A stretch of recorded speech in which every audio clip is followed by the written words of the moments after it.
This news brought to you by Ghazali School, Pakistan, Sialkot City Campus. अदलिया में मुदाखलत है justice Athar, तो फिर आपको यहाँ नहीं बैठना चाहिए। सुप्रीम कोर्ट के लार्जर बेंच ने इस्लामाबाद हाई कोर्ट जजेस के अदलिया में मुदाखलत के खत पर अस्कुत नोटिस केस की समाअत की।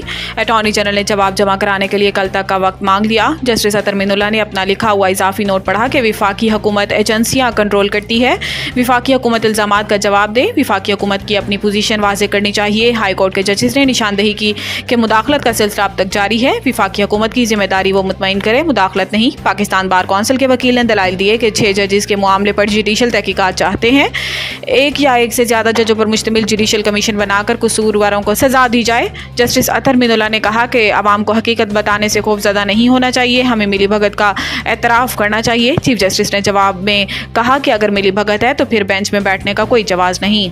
वज़ीर दाखिला का ओवर बिलिंग और बिजली चोरी के खिलाफ क्रैक डाउन तेज़ करने का हुक्म। मोहसिन नकवी की ज़ेर सदारत FIA लाहौर जोनल ऑफिस में इजलास हुआ, जिसमें ओवर बिलिंग और बिजली चोरों के खिलाफ कार्रवाई पर पेशरफ्त का जायज़ा लिया गया। विफाकी वज़ीर दाखिला ने गुज़िश्ता दौरे के दौरान दी गई हदायत पर पेशरफ्त का जायज़ा लिया। जबकि डायरेक्टर FIA लाहौर सरफराज विर्क ने ब्रीफिंग दी। मोहसिन नकवी ने हदायत की कि ओवर बिलिंग के जरिए शहरियों पर बोझ डालने वाले अफसरान के खिलाफ बिला इम्तियाज़ कार्रवाई जारी रखी जाए। ओवर बिलिंग पर ज़ीरो टॉलरेंस पॉलिसी जारी रहेगी। मोहसिन नकवी का कहना था कि डिस्कोज की नाअहली और गफलत की सजा शहरियों को देना कतन कबूल नहीं, बिजली सार्फिन को ओवर बिलिंग में रिलीफ देना तरजीह है। वज़ीर दाखिला ने बिजली चोरों के खिलाफ कार्रवाई जारी रखने का हुक्म देते हुए कहा कि बिजली चोरी में मुलविस सरकारी अमले के खिलाफ भी बिला तफरीक एक्शन लिया जाए।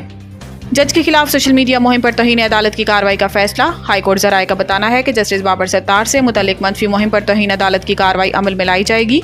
ज़राए ने कहा कि जस्टिस बाबर सत्तार के खत को तौहीन अदालत केस में तब्दील करने का फैसला किया, जिसकी समाअत के लिए कल बेंच तश्कील दिए जाने का इम्कान है।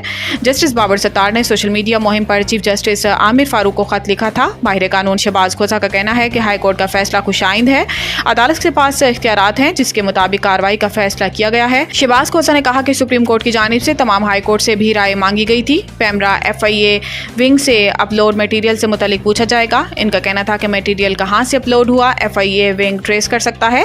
जजेस की ज़ाती ज़िंदगी के बारे में प्रोपेगेंडा किया गया जो इंतहाई गलत था।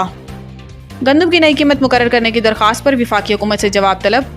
अदालत आलिया लाहौर में गंदम की नई कीमत मुकर्रर करने के लिए दायर की गई मुतफर्रिक दरख्वास्त पर समाअत जस्टिस अली बाकर नजफी की सरबराही में 2 रुकनी बेंच ने की, जिसमें दरख्वास्त गुजार के वकील एडवोकेट बिलाल अहमद की जानिब से मौक़िफ़ इख्तियार किया गया कि विफाकी हुकूमत ने 40 लाख मीट्रिक टन गंदम होने के बावजूद 35 लाख टन गंदम बाहर से दरामद की। हाई कोर्ट में दायर दरख्वास्त में मजीद कहा गया है कि विफाकी हुकूमत के गंदम दरामद करने से कौमी खजाने को $1 अरब का नुकसान हुआ। हुकूमत पंजाब ने गंदम की वही कीमत बरकरार रखी जो गुज़िश्ता साल थी, जबकि महंगाई 20% बढ़ चुकी है, लेकिन किसानों का रेट नहीं बढ़ाया गया। दरखास्त में अदालत से इस्तदा की गई है कि हुकूमत को हुक्म दिया जाए कि गंदम की नई कीमत मुकर्रर करे। अदालत विफाकी हुकूमत से भी गंदम के बहरान के हवाले से रिपोर्ट तलब करे।